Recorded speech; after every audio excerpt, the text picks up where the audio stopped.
Oh, hey, I was just previewing Geisler and Turek's position on religious tolerance. Who knew you could make such a sharp turn in such a short distance?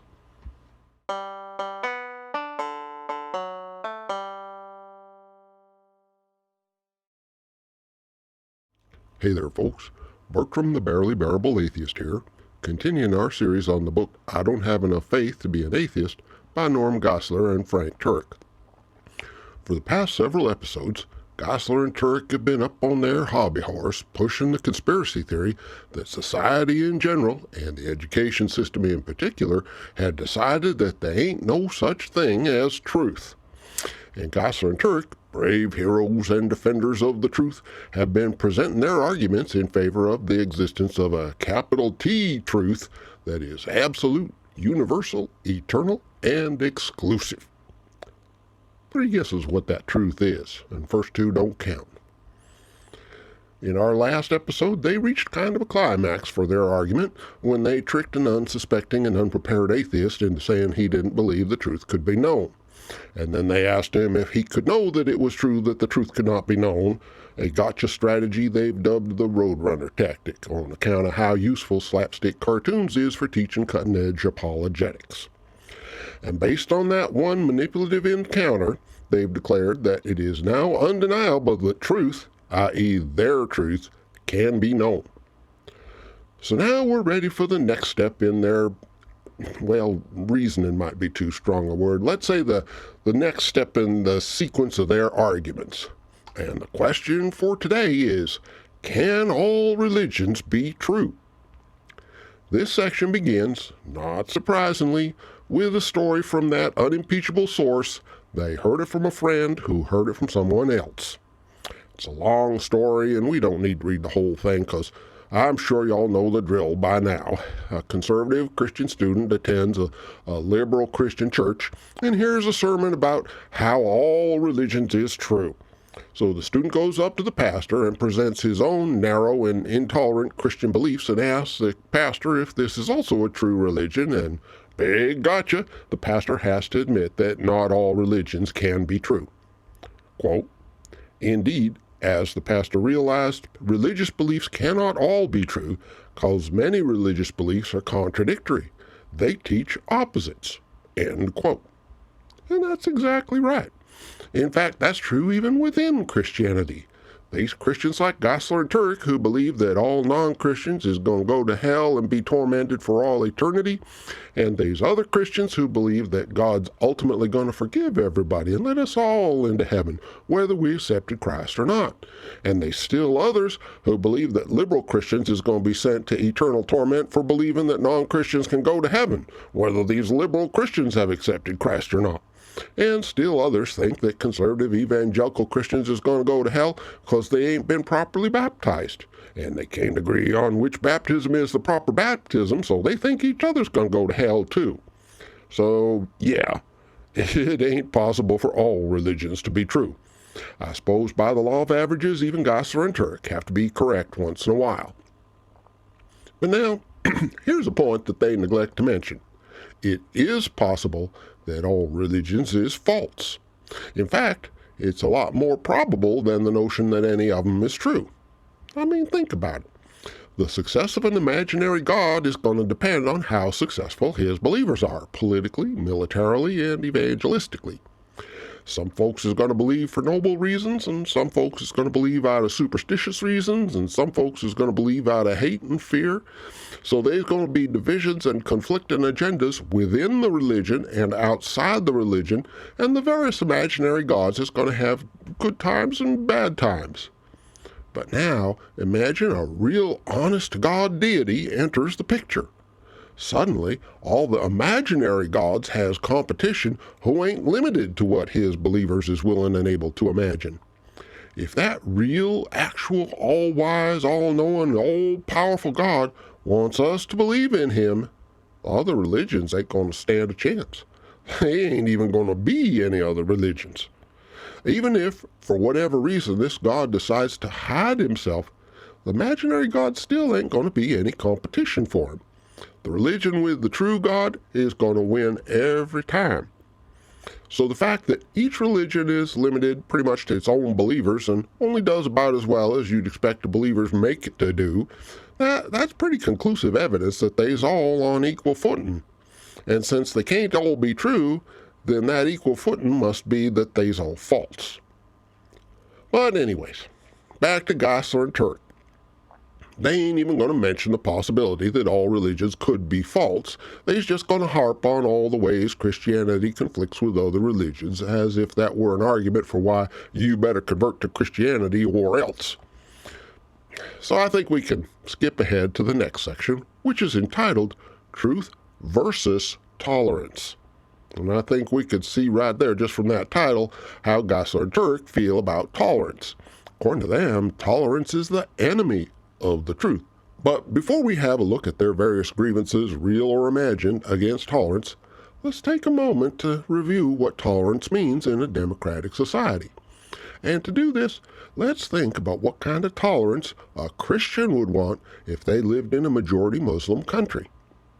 They'd want the freedom to attend their own church, of course, and they'd want to be protected against Muslims refusing to hire them or rent to them or sell to them based on their religion, and they'd probably like to not be constantly harassed by Muslims trying to convert them or to force them to observe Muslim religious practices.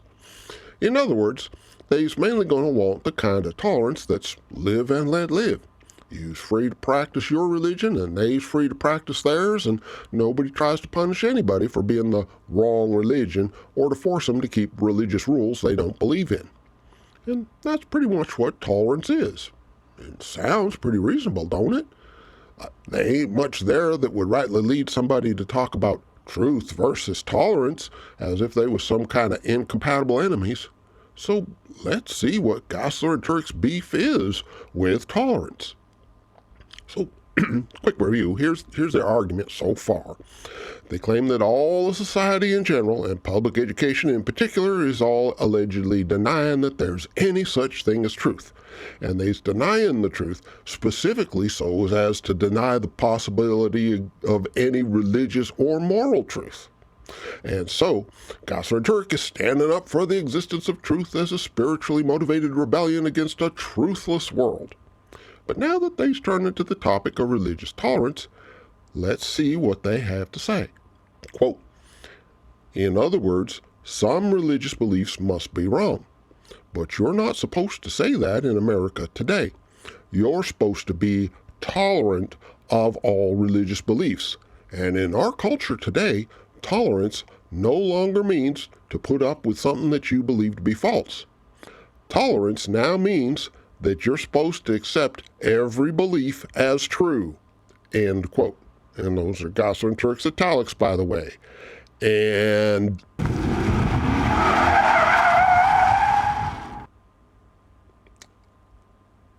just like that, effortlessly and without seeming to notice, Geisler and Turek have slammed on the brakes and done a complete 180 from a conspiracy theory accusing society of denying that anything is true to a conspiracy theory that claims society says everything is true. Man, religion is a heck of a drug. This new conspiracy theory is even more absurd than the last one. According to this new conspiracy theory, atheists and skeptics is going around telling everyone that Christianity is true. I mean, Geisler and Turek don't come right out and say that, but I mean, that's what you'd have to say in order to say that tolerance means every religion is true. Christianity is a religion, and therefore, by that definition, it'd have to be true. And that's nonsense, of course. Geisler and Turek themselves would be the first to admit it if you was to ask them about it directly. Heck, most of the stories they've told so far have been designed to make atheists and skeptics look intolerant, which just goes to show that they do know what tolerance is and why it's a good thing. So very clearly here, Geisler and Turek ain't getting their definition of tolerance from the real world at all. Tolerance is good, but Geisler and Turek is trying to push a political agenda of intolerance and absolutism. So they have to make up a bogus and ridiculous distortion of what tolerance means so they can oppose it without being held accountable for their antisocial bigotry. Let's keep reading. Quote, In a religious context, this is known as religious pluralism, the belief that all religions are true. There are a number of problems with this new definition of tolerance, end quote. And that last sentence may be the truest thing Geisler and Turek have said in this entire book. Their straw man definition of tolerance has a huge heap of problems, starting with the fact that it ain't got anything at all to do with what society actually expects from folks in the way of cooperation and mutual respect for each other's rights and liberties. But this straw man definition of tolerance is only a platform from which to pursue other items on their agenda, which they present as a list of 5 so-called problems with tolerance. In their first problem, they're careful to claim that, quote, "We are well aware of the dangers of religious intolerance and believe that we should accept and respect people who have different religious beliefs. But, ... And let's end the quote right there, because I just want to mention that's all just gaslighting, which is why the very next sentence begins with the word but. Oh yes, absolutely, we would like to practice religious tolerance and peaceful coexistence, but... So, what comes after the ... Well, let's keep reading. Quote, "But that doesn't mean that personally we ought to embrace the impossible notion that all religious beliefs are true." End quote. See, that's why they set up such a ludicrous straw man in their redefinition of tolerance. It's a false dilemma fallacy. Well, they ain't bigots. Society is just forcing them to make a choice. Either they reject tolerance or they embrace an impossible contradiction. So clearly it ain't their fault for refusing to accept and respect non-Christians. It's all the non-Christians' fault for trying to force them to believe something that can't possibly be true. Except, of course, that in the real world, ain't nobody demanding that they do anything of the kind. All they's being asked to do is to give non-Christians the same kind of acceptance and respect that Christians themselves would want if they was a Christian minority living in a majority Muslim country. And remember, by the way, this is a book of apologetics. It's supposed to be a list of reasons why we ought to believe that God exists, not a list of made-up excuses for turning America into an oppressive and intolerant political regime. But that's what you get when you get sloppy about maintaining the separation of church and state. So anyway, they continue with their argument by claiming that it's dangerous to believe that all religions is true. Quote, "If Christianity is true, then it's dangerous to your eternal destiny not to be a Christian. Likewise, if Islam is true, then it's dangerous to your eternal destiny not to be a Muslim." End quote. In other words, they's only being bigoted and intolerant out of a sincere and earnest desire for our eternal well-being. Honest, folks, we only hate you because we love you. And yeah, we heard that sentiment expressed over and over again in defense of cruelty and oppression on the part of conservative Christians. And it don't fool nobody. Their second so-called problem with tolerance don't do much better. Quote, "The claim that you ought not to question someone's religious beliefs is itself a religious belief for pluralists. But this belief is just as exclusive and intolerant as any religious belief of a Christian or a Muslim." End quote. So in other words, Geisler and Turek is just as wrong about the definition of pluralism as they is of the definition of tolerance. Pluralism is simply the notion that everybody in a society has a right to make up their own minds about religion, and nobody should be penalized for holding religious beliefs that is different from someone else's. It's precisely the same kind of religious tolerance that Geisler and Turek paid hollow lip service to just a paragraph or two before. Pluralism most definitely does not mean that you can't question anybody's religious beliefs. And in fact, the right to question religious dogmas is one of the rights that pluralism protects. What pluralism opposes is the practice of harassing or punishing people for their religious beliefs. But that's exactly what Geisler and Turek want to do, as they have repeatedly made clear. Their straw man redefinitions of pluralism and tolerance is designed specifically to set up false dilemma fallacies so they can reject tolerance and pluralism without being held accountable. Now, their third, fourth, and fifth so-called problems that they see with tolerance are all just the second so-called problem expressed in different terms based on the same misdefinition of pluralism, so we don't really need to waste any time on them. They wrap up this section by saying it would be foolish to believe that all religions is true, and that it would be loving to tell people the truth, by which they mean forcing folks to submit to the narrow, absolutist, intolerant doctrines that lead them to promote self-contradictory conspiracy theories and to reject the tolerance and religious pluralism they pay lip service to. So yeah, thanks but no thanks, guys. And this brings us to the last section of Chapter 1. A section entitled, Once I Was Blind, But Now I See. In this concluding section, they revisit the parable of the 5 blind men and the elephant, but with a twist. Quote, what's the perspective of the one telling the parable? Let's see. The one telling the parable, he appears to have an objective perspective of the entire proceedings, because he can see that the blind men are mistaken. End quote.